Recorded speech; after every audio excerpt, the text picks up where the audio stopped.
Oke, standby, kamera ready, sound ready, 3, 2, 1, action. Assalamualaikum warahmatullahi wabarakatuh. Selamat siang. Perkenalkan, nama saya Muhammad Hanifan Farisi dari Instansi Basarnas Kantor Pencarian dan Pertolongan Surabaya, Angkatan 14 Kelompok 2. Hari ini izinkan saya berbagi hasil pembelajaran yang saya dapatkan dari diskusi kelompok tentang tantangan digitalisasi pemerintahan dan perkembangan data di Indonesia. Kita semua tahu bahwa perkembangan teknologi telah membawa banyak manfaat. Pemerintahan berupaya melakukan transformasi digital agar layanan publik lebih cepat, efisien, dan transparan.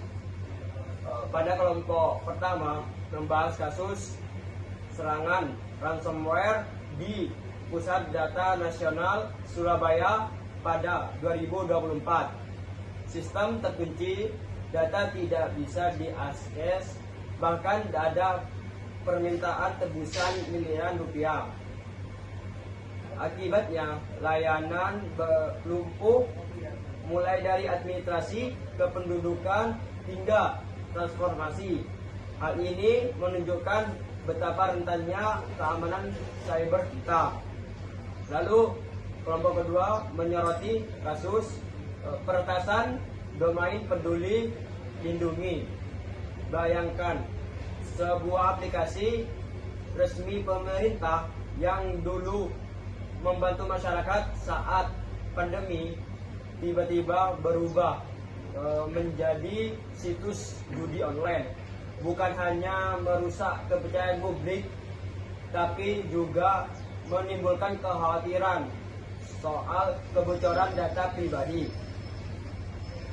Kelompok ketiga membahas secara luas soal lemahnya sistem website pemerintahan. Data rakyat begitu mudah disalahgunakan, bahkan diperjualbelikan di pasar gelap digital. Ancaman ini bisa terjadi karena infrastruktur keamanan yang lemah, SDM yang belum sepenuhnya cukup siap, dan budaya digital yang masih rendah. Kelompok keempat membahas kasus kebocoran data Kominfo tahun 2024. Kasus ini bukan hanya soal kelemahannya teknis, tetapi juga harus tata kelola yang kurang baik. Bahkan muncul dugaan korupsi dalam pembangunan infrastruktur digital. Lalu yang terakhir, kelompok kelima mengulas kasus kebocoran BPJS kesehatan yang mencakup ratusan juta data penduduk.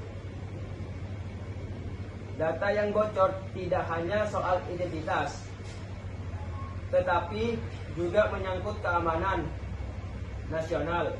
Dari sini kita bisa melihat betapa pentingnya 4 pilar literasi digital: keterampilan digital, budaya digital, etika digital, dan keselamatan digital. Mungkin itu saja dari saya. Akhir kata, mari kita jadikan pembelajaran ini sebagai pengingat bahwa transformasi digital bukan hanya soal kecanggihan sistem, tetapi juga keamanan, kepercayaan, dan keberlanjutan. We are family of Vietnam Jagat Samagram. Wassalamualaikum warahmatullahi wabarakatuh.